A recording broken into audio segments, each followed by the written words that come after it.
Olá, meus amigos, minha saudação a você, obrigado, porque estamos já na lição número 7, a lição que fala sobre como podemos ter educação e salvação, educação e redenção. A lição número 7 desta semana nos fala sobre como podemos aprender a adorar a Deus de maneira plena. O estudo de hoje, domingo, dia 8/11, adoradores de coisas. O que nós podemos falar sobre adoração? Quando falamos sobre adoração, qual é o conceito que nós temos sobre adoração? Se você visitar o Egito, por exemplo, vai ficar encantado com os templos que existem no Egito. A beleza das roupas dos sacerdotes egípcios, a beleza interna dos templos é algo assim maravilhoso. Se você entrar nos locais sagrados desses templos, vai ficar mais surpreso ainda, porque dentro desses locais existem ali várias estátuas de gatos, você vai ver estátuas, por exemplo, de crocodilos, estátuas de bois e até de cães. É que esses são os deuses dos egípcios, e eles adoravam e adoram até hoje alguns desses animais. Ao mesmo tempo, se você pegar, por exemplo, o Templo de Jerusalém, só para você comparar, você vai perceber que dentro do Templo de Jerusalém havia ali toda uma beleza interior, as paredes folheadas a ouro, havia o véu que separava o lugar santo do lugar santíssimo, havia ali o pátio muito bem montado com a mesa, assim, o altar, e dentro do lugar santo a mesa assim, onde se colocavam os pães da preposição, e dentro do lugar santíssimo havia ali assim, a arca, e sobre a arca havia a figura de 2 querubins com as 2 asas se tocando. Uma beleza assim maravilhosa. Tanto que o general Pompeu, quando ele invadiu Jerusalém, a primeira coisa que ele quis ver foi o lugar santíssimo, para o horror dos sacerdotes. Ele procurava o Deus dos hebreus. Tudo que ele encontrou foi a arca. E ele perguntou a um sacerdote: onde está o Deus dos hebreus? Porque em todas as nações que nós derrotamos, nós sempre destruímos os deuses das nações. E o sacerdote disse: o Deus que nós adoramos é o Deus invisível. Ele está aqui dentro do nosso coração. Então, a adoração hoje tem que ser vista de uma maneira assim muito bem conceituada, para que nós possamos adorar de forma verdadeira. Quando você vai à igreja, ou você está assim adorando em particular, você está fazendo de modo correto? Tem certeza? De onde vem essa vontade de adorar? Existe essa pergunta em muitas pessoas. De onde vem essa vontade de adorar? O próprio Deus colocou em nosso coração o desejo de adorá-lo. A expressão homem ou ser vivente, ela é assim traduzido como um ser voltado com o rosto para cima, ou seja, com a expressão de adoração. Deus colocou em nosso coração o desejo de adorá-lo, porque somos filhos dele. O Senhor não se cansa de nos atrair para perto do seu coração, mesmo que muitas vezes nós assim ignoremos essa vontade divina e até nos afastemos dele. Nós somos filhos abençoados de Deus. Ele escreveu em nosso coração esse amor por ele. Deus escreveu em nosso ser o desejo de viver com ele. Esse desejo de viver com Deus mostra a vontade íntima de adoração. Adorar, então, portanto, é um desejo automático do nosso ser. Por isso o ser humano tem essa necessidade de adoração. No dia 23 de março de 1743, para se ter uma ideia sobre adoração, nessa data, 23 de março de 1743, foi apresentado pela primeira vez o oratório chamado O Messias, que nós chamamos de Aleluia. É música composta por Handel, em Londres, e todos ficaram assim impressionados e comovidos ao ouvir esse oratório chamado O Messias. Na hora que o coro cantou Aleluia, e na hora que o coro cantou O Deus Onipotente Reina, o rei da Inglaterra, de forma automática, instintiva, ele se levantou em honra ao nome de Deus.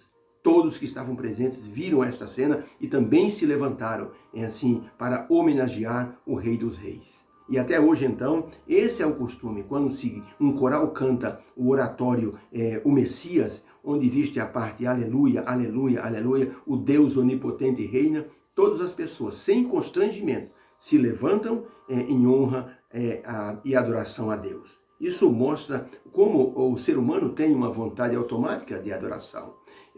Hoje em dia, por exemplo, a gente olhando a história, podemos dizer que não só hoje em dia, mas em toda a história da humanidade, nós temos visto o ser humano adorando muitas coisas, muitos deuses, e também o verdadeiro Deus.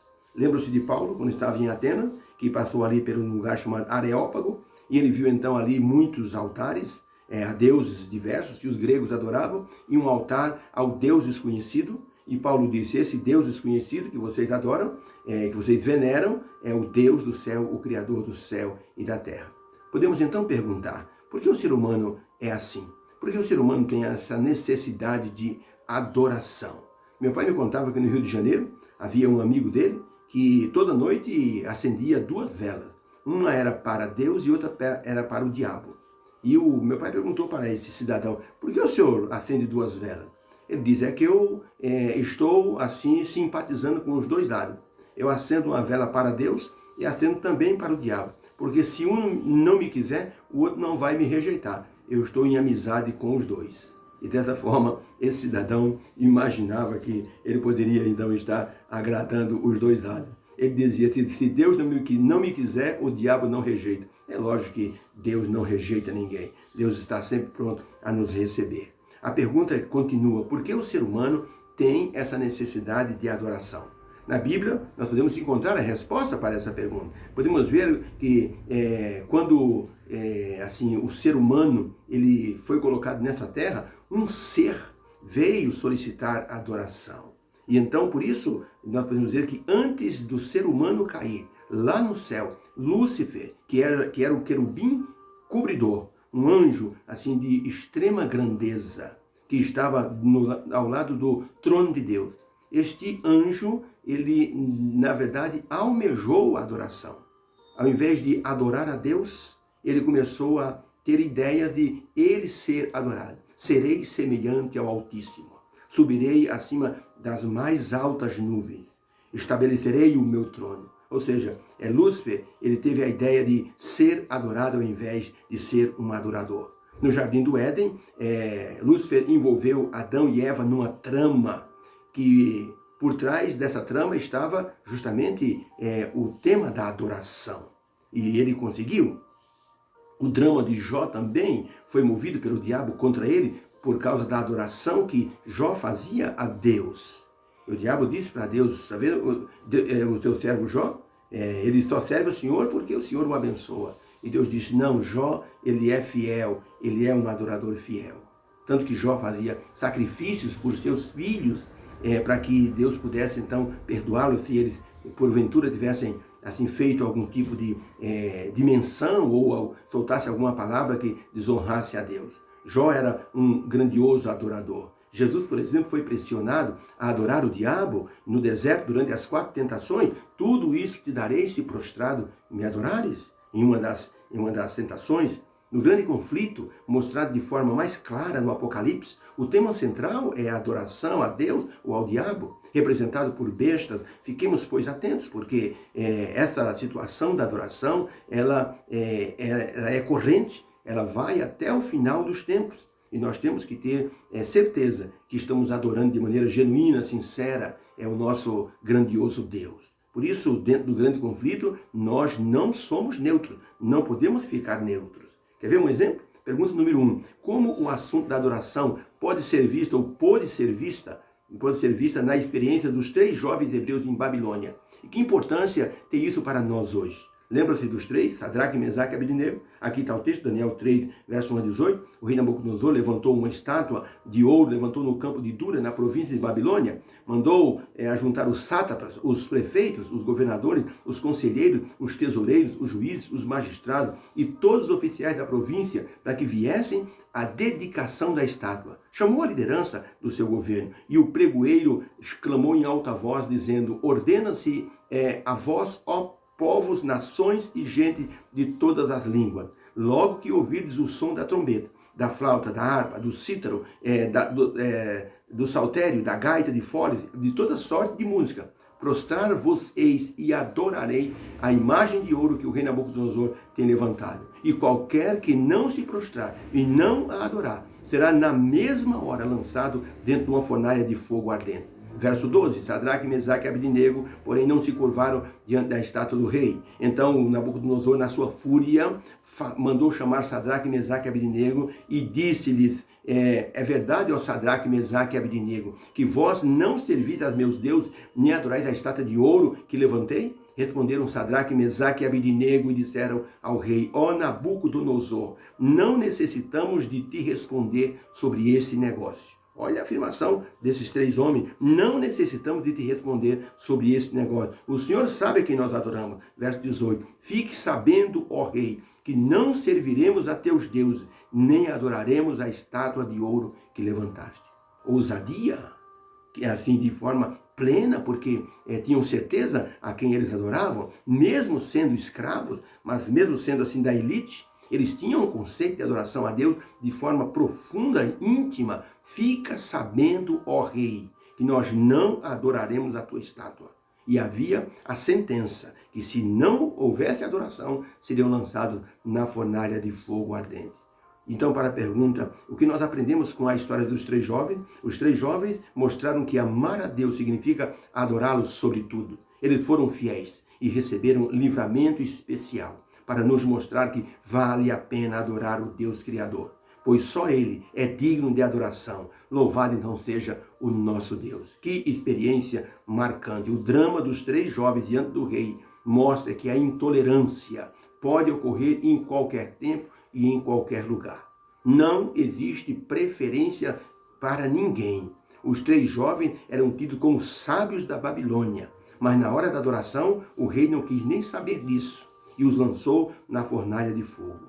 Ocorreu em Babilônia e ocorrerá no final da história desse mundo, se nós considerarmos as profecias de Apocalipse capítulo 13, onde a adoração da besta que surgiu do mar será imposta pela besta que surgiu da terra. Será motivo, ou seja, aqueles que não adorarem a besta que surgiu do mar serão perseguidos de uma forma que já foi profetizada.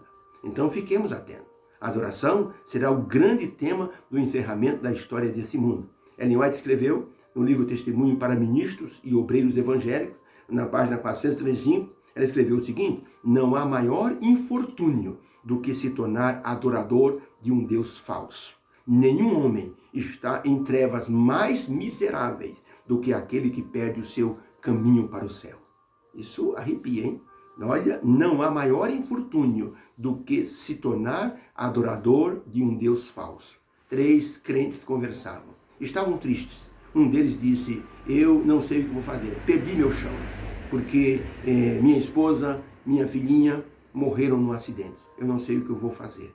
O outro abaixou a cabeça e disse: e eu perdi tudo que eu tinha.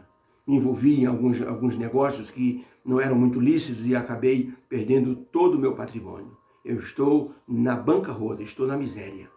O outro homem abaixou a cabeça e disse: meus amigos, você que perdeu a esposa tem ainda a esperança de revê-la e a sua filhinha na manhã da ressurreição. Você que perdeu tudo de forma material, você é um homem empreendedor, tem boas ideias, tem bons contatos, com certeza vai se levantar em pouco tempo. Mas eu perdi uma coisa que eu acho que eu nunca mais vou recuperar. Os amigos disseram: o que foi que você perdeu? Diz: eu perdi a fé em Deus. E abaixou a cabeça e lágrimas rolaram pela sua face. Perder a fé em Deus é perder tudo. É perder o foco da adoração. A fé nos faz, assim, nos move para a adoração verdadeira. Porque se a pessoa perder a fé, é como se fosse uma tragédia anunciada. Porque fé em Deus é tudo. A pessoa perdeu a fé em Deus, perdeu o foco.